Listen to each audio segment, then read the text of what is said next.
함께 저희들이 살펴볼 말씀은요, The Beginning, 그 시작이라고 하는 제목으로 함께 말씀을 나눌 텐데, 오늘 제가 이러한 순서로 먼저 좀 말씀을 드리려고 합니다. 첫 번째는 현재 우리 팬데믹 상황, 이 바이러스에 대해서 좀 보고요. 그 다음에 예수, 우리의 모본 되심에 대해서, 그리고 침례, 그 시작에 대한 말씀을 오늘 좀 나누기를 원합니다.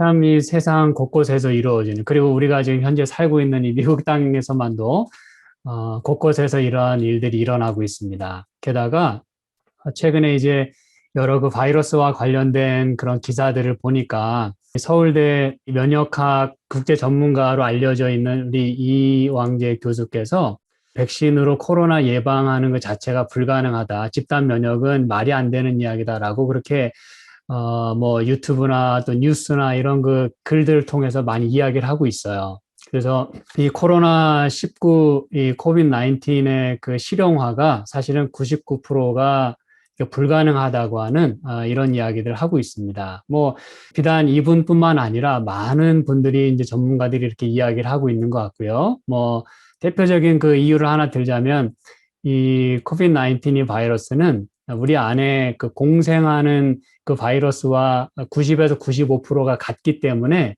사실 항체를 만들기가 어렵다는 것이에요. 그래서 우리가 뭐 마음 놓고 백신 맞았다고 마음 놓고 이렇게 생활했다가는 지금처럼 어마어마한 그 변종들이 많이 생기는 것을 저희가 보게 되는 것입니다.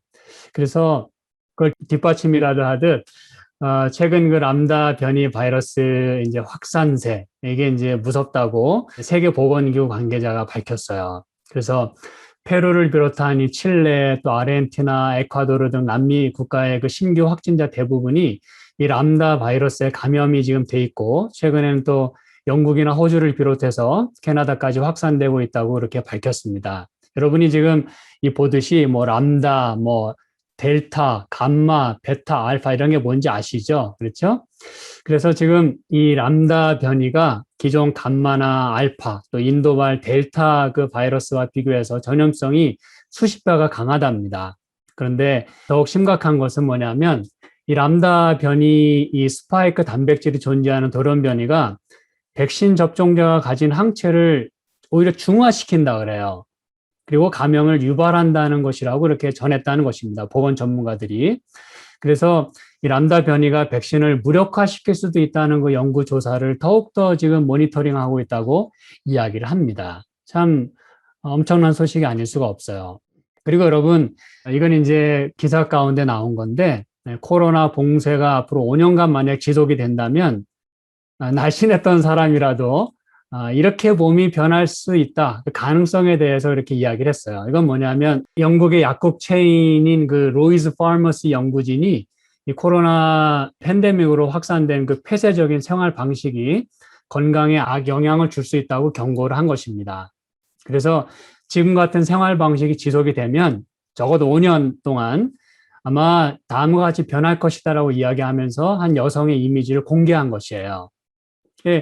이 얼굴, 이 피부만 봐도 피부 이 햇빛을 보지 못했기 때문에 푸석푸석하고 운동 부족으로 살이 쪄 있고 또 등은 굽어 있는 모습을 여러분이 보게 됩니다. 그래서 그 로이즈 파머스의 그 키에란 세안이라고 하는 박사는 이 코로나 팬데믹이 인간 행동에 가장 큰 변화를 만들었다라고 이야기하면서 이 락다운 상황에서 뭐 재택근무를 하고 또 디지털 기기를 사용하는 시간이 많아지고 또 운동을 할 수 있는 의욕은 감소되고 이런 일상이 계속된다면 아마 정신적이나 육체적 건강에 어마어마한 악영향을 끼칠 것이라고 이렇게 얘기를 하면서 5가지 생활 방식이 바뀌고 이러한 문제가 생길 것이라고 얘기했습니다. 첫 번째는 체중이 증가한다는 것입니다. 네.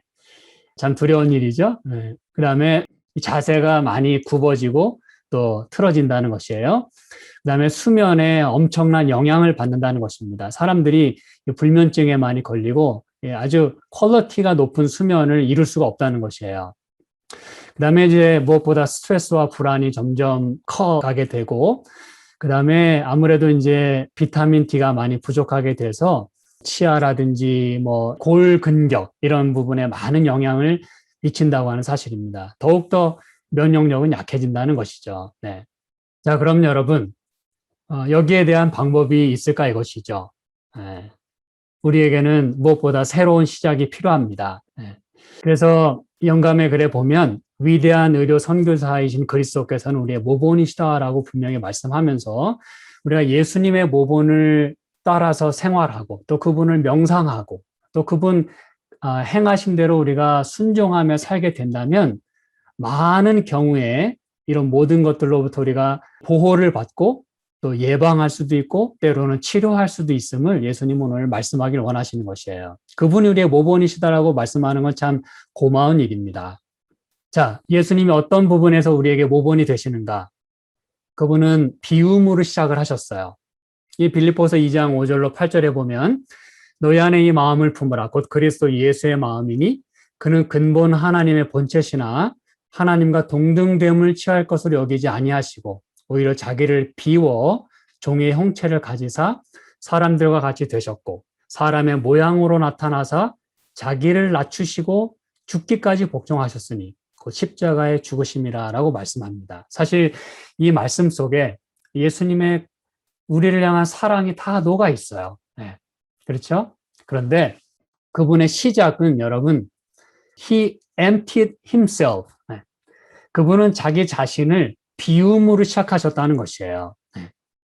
그리고 이 땅에 사람들과 같이 되셨을 뿐만 아니라 어쩌면 사람보다 못한 그런 종의 모습으로 그래서 자기를 낮추시고 죽기까지 복종하시면서 십자가에 돌아가시는 누구 때문에 이렇게 돌아가셨어요? 저와 여러분을 위해 돌아가셨습니다. 제가 여기 적지는 않았습니다만 이사야 53장에 보면 그분이 채찍에 맞으심으로 우리가 나음을 입었다 그랬어요. 그분이 희생을 당하심으로 우리가 구원을 받았다라고 말씀을 합니다. 요한복음 1장 1절과 14절에 이렇게 말씀합니다. 말씀에 대한 얘기를 하면서 이 말씀은 곧 하나님이시다. 그런데 그 말씀이신 하나님이 뭐가 되셨다 그랬어요? 육신이 되셨다. 그래서 우리 가운데 가셨다는 것이에요. 뭐 하시려고요? 우리를 치료하시고 구원하시기 위해서 말이죠.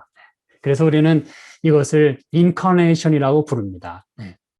그분은 이러한 과정을 통하여 그분이 어떻게 우리를 사랑하시는지를 보여주셨는데 그분은 자기 자신을 비우셨고 가장 낮은 데까지 임하셨어요. 네. 그리고 이제 여러분 예수님은 침례를 받으심으로 사역을 시작하셨다는 것입니다.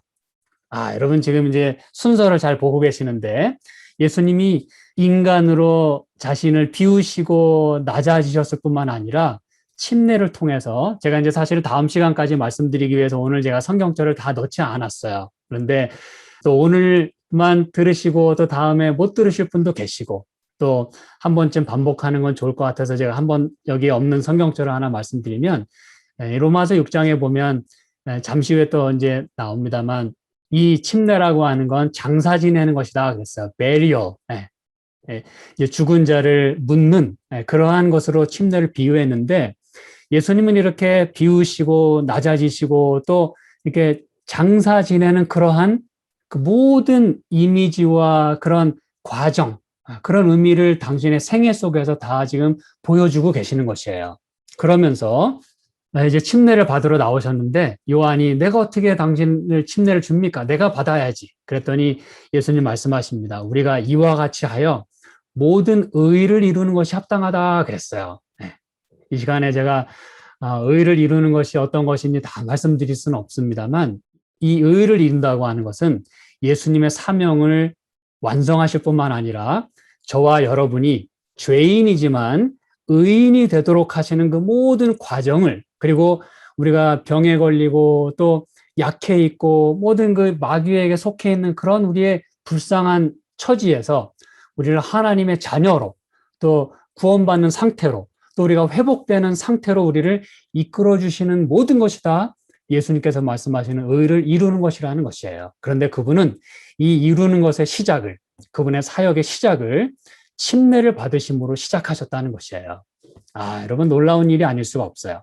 그래서 여러분 이 베프티즘이라고 하는 것 예수님이 직접 우리의 모본으로서 침례를 받으신 것은 그분이 비우시고 또 장사 지내는 것을 먼저 하셨다는 것이에요. 그렇게 함으로써 뭐 하시려고요? 일어나시고 부활하시고 또 우리에게 산 소망이 되시기 위해서 말이죠. 네. 여러분, 이것은 제가 아주 좋아하는 침례 이미지예요. 제가 이 이미지를 참 좋아하는데요. 내가 일전에 저희 교회에서 이제 예수님의 침례에 대한 그런 설교를 제가 했는데, 저희 교회는 그 산부인과 의사가 있어요.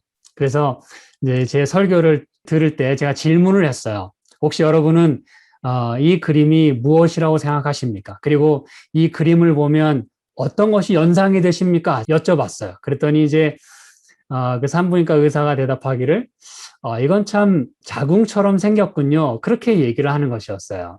네, 그 여자의 자궁의 그 모습이라는 것이에요. 그래서 제가 정말 잘 보셨다고. 제가 참 OB 닥터로서 말이죠. 산부인과 닥터의 눈으로 보는 이 이미지는 자궁의 모습이었던 것이죠. 네, 여러분, 자궁에서는 무슨 일이 일어나죠? 새로운 생명이 탄생하는, 그리고 늘 생명 탄생의 그 신비와 그 조건이 항상 준비되어 있는 그러한 곳이죠. 그렇죠? 그래서 예수님의 침례는 죽음으로 끝나는 것이 아니라 다시 부활하심으로 새로운 어떤 사역을 시작할 뿐 아니라 새로운 생명으로 탄생하는 놀라운 그 의미와 이미지를 당신의 그 침례 받으시는 모습을 통해서 우리에게 보여주고 있다는 사실이에요. 참 저는 감동을 제가 받습니다. 네. 그리고 그분은 침례를 받으시자마자 바로 또 광야로 들어가십니다. 그렇죠? 광야 역시 그 비움의 장소예요. 왜냐하면 nothing이기 때문에 그래요. 네. 아무것도 없어요. 물도 없고 먹을 것도 없어요. 네. 황량한 들판입니다. 네. 그 비움에서 예수님은 바로 그 자리에서 성령에 이끌려서 광야로 들어가셨다고 성경은 말씀하고, 또 사람이 떡으로만 살 것이 아니요 하나님의 입으로 나오는 모든 말씀으로 살 것이니라라고 말씀하시면서 정말 그 모든 비움의 그 공간에 예수님께서는 성령으로 채우시고 말씀으로 가득 채우시는 모습을 저희가 보게 됩니다. 그렇게 해서 뭐 하시려고요? 그 다음에 이제 그분이 사역을 시작하셨는데, 바로 그 다음에 이제 마태복음 4장 23절에 보면 예수께서 온 갈릴리에 두루 다니사 침례 받으신 다음에 그들의 회당에서 가르치시며 천국 복음을 전파하시며 백성 중에 모든 병과 모든 약한 것을 고치셨다 그랬어요. 제가 참 좋아하는 말씀 가운데 하나입니다. Teaching, Preaching, Healing. 이게 바로 예수님의 사역의 전부였던 것이죠. 우리를 위해서 그분이 이 땅에 오셨고 또 비움으로 시작하셨고, 그분은 이제 성령으로 가득 채우시고 말씀으로 가득 채우셔서 하나님 능력으로 가득 채우셔서 이제는 우리 인류를 위하여 봉사를 시작하셨다는 것이에요. 우리를 깨우치시고 우리를 회복하시는 일에 전념을 다하시고 여기 온 갈릴리에 두루 다니셨다 그랬잖아요. 이게 여러분 예수님의 그 하루의 일과 전체였다는 것이에요. 이 두루 다녔다고 하는 거. Go about. All day long. 하루 종일 다니시면서 가르치고 전파하고 고치셨다는 것이에요. 그래서 이 부분에 대하여 이 사도행전 10장에서는 이렇게 이야기를 합니다. 예수님의 침례와 더불어 또 시작한 그 사역의 그 모습, 우리를 고치시는 그 모습을 이렇게 표현했어요. 하나님이 나사렛 예수에게 성령과 능력을 기름 붓듯 하셨음에, 이제 그분이 그런 충만함을 경험하시고 그가 두루 다니시며 선한 일을 행하시고 마귀에게 눌린 모든 사람을 고치셨으니 이는 하나님이 함께 하셨습니다 라고 말씀합니다. 이게 바로 여러분 우리의 모본 되신 예수님께서 행하신 일이에요. 우리의 의료 선교사 모본이신 예수님. 그럼 이제 우리가 그분을 따라가는 제자로서 또 예수님을 닮으려고 하는 사람들로서 우리가 어떻게 그분을 따라가야 하는지 이제 여러분이 감을 잡으셨을 것입니다. 그렇죠? 그래서 여러분 예수님은 사실 이 창조에도 직접 관여하셨고 성경 말씀 보면 예수님이 또 직접 창조를 하셨다고 말씀을 하세요. 말씀으로 창조하셨다고 말씀하는데 창세기 1장 2절에 보면 땅이 혼돈하고 공허했다 그랬어요. 혼돈과 공허, chaos, 그 다음에 이 emptiness, 아주 무질서하고 비워 있었다 그랬어요. 무슨 얘기인지 아시겠죠? emptiness. 그런데 이제 하나님께서는 이 천지 창조를 하시면서 그 혼돈하고 그 비어있는 그곳에 하나님이 다 질서 있게 다 채워 가시는 모습을 우리가 다 봅니다. 여러분. 그게 여러분 이 천지 창조 이야기예요. 여러분이 창세기 1장 그저 몇 분 만에 읽어보시면 답이 다 나옵니다. 네. 그래서 사실은 이 땅이 창조될 때에도 새로운 어떤 것이 시작될 때에도 그 비움에서 무질서와 비움에서 질서와 채움으로 갔다는 사실이에요. 근데 이것이 재창조 때도 마찬가지라는 것이에요. 우리의 다시 한번 그 무질서하고 지금 메스업되어 있는 삶, 그리고 너무나 아프고 혼란스러운 그런 삶, 또 너무나 공허한 그런 삶, 이것이 예수님에 의하여 다시 정립되고 다시 회복되고 다시 채워질 수 있다는 사실입니다. 다시 하나님을 우리가 따라갈 수 있게 된다는 사실입니다. 그래서 그것을 보여주시기 위하여 예수님께서 이렇게 침례를 받으시고 비우시고 낮은 자리까지 가시고 죽음의 그 상징 그 장사 지내는 일을 하시고 그 다음에 그분은 부활을 하시는 십자가 의미가 그거 아닙니까 여러분? 장사 지내는 거 그게 바로 십자가예요. 그러나 그분은 거기서 끝난 게 아니라 new beginning 그리고 resurrection 새롭게 일어나시는 그래서 우리를 위해서 지금도 봉사하시고 행하시는 그런 치유의 놀라운 역사를 행하시는 걸 저희가 보게 됩니다. 여러분 이제 제가 오늘 말씀을 종반부로 이끌고 가면서 여러분이 이렇게 물어보실 거예요. 목사님 뭐 오늘 그 beginning, the beginning 그 시작에 대해서 지금 말씀하고 계시는데 뭐 제 나이가 뭐 70이 넘고 뭐 80이 다 됐고 뭐 이런 뭐 늙은 나이에 뭘 시작할 수 있단 말입니까? 라고 여러분이 물으실 수 있겠어요. 저는 뭐 지금 몸도 아프고 힘도 없고 제가 여기 참여하는 건 그냥 뭐 하나 떡 하나 좀 이렇게 주워 먹을까 제가 듣고 있는데 뭐 이렇게 복잡한 거 얘기하십니까? 라고 여러분이 물으실 수 있겠어요. 근데 여러분 우리가 지금이라도 새로운 시작을 할 수 있다는 건 우리에게 희망이고 또 고마운 일입니다. 여러분, 우리가 물론 이 시작이라고 하는 것은 여생을 우리가 젊고 건강하게 그리고 활기차게 살기 위한 그러한 그 부수적인 유익도 이러한 시간들을 통해서 우리가 얻을 수가 있어요. 하지만 여러분 생각해 보십시오. 사람은 마지막이 좋아야 다 좋은 것입니다. 그렇죠? 뭐 한자성어에도 유종의미라는 게 있잖아요. 그렇죠? 그런데 우리에게 있어서 마지막은 앞으로 5년일지 또 10년일지 혹은 1년일지 아니면 몇 주일지 아니면 며칠일지 우리는 알 수가 없습니다, 여러분.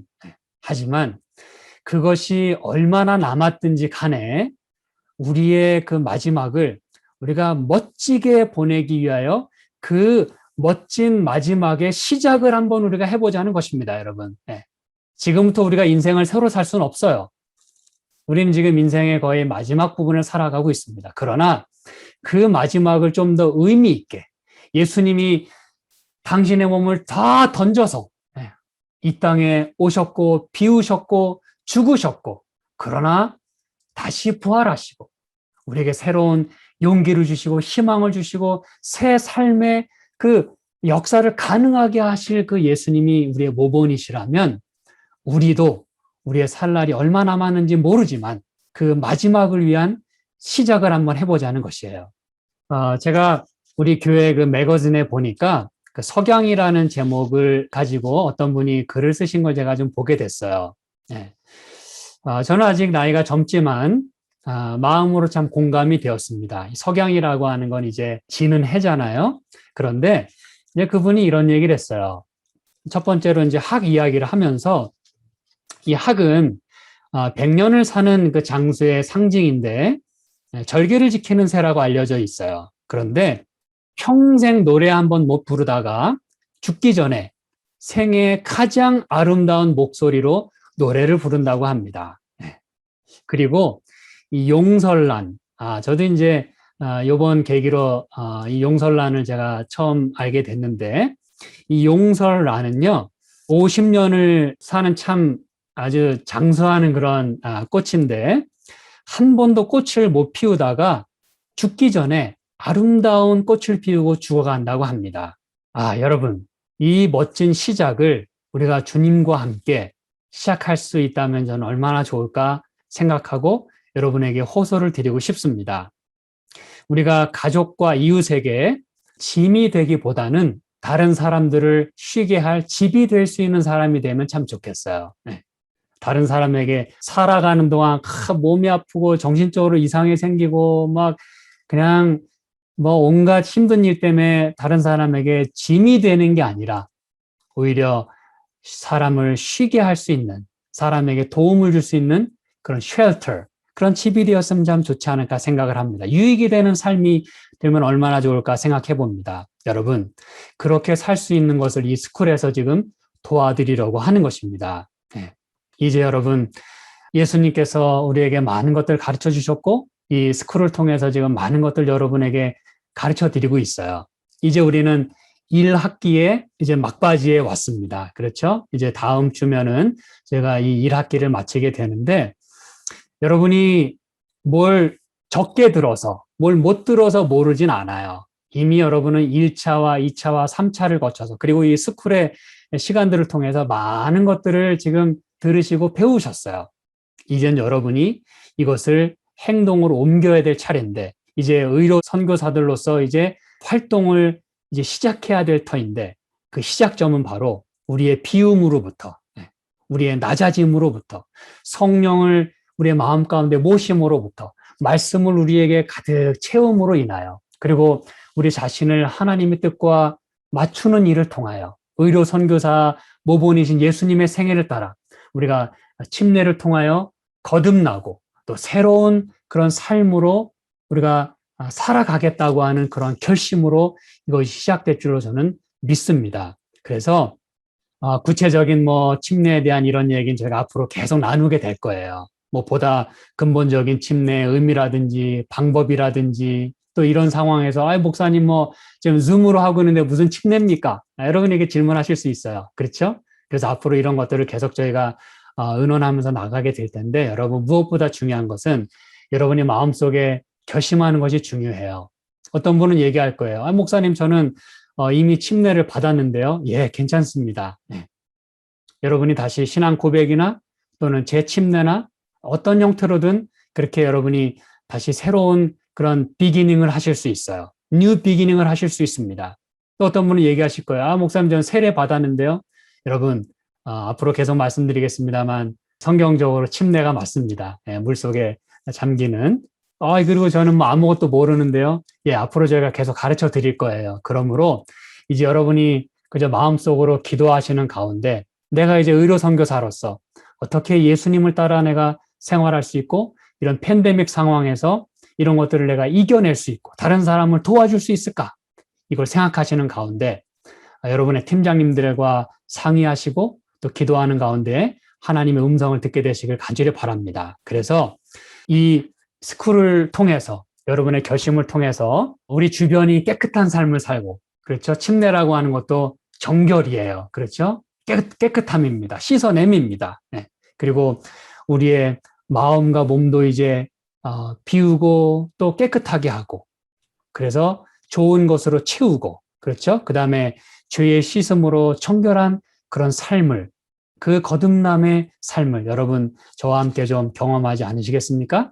이제 그렇게 하심으로써 의로 선교사로서 여러분이 거듭나고 그렇게 놀라운 사역을 저와 함께 시작할 수 있게 되기를 저는 간절히 소망합니다. 그래서 새로운 시작 저와 함께 꼭 할 수 있게 되기를 간절히 바랍니다. 감사합니다.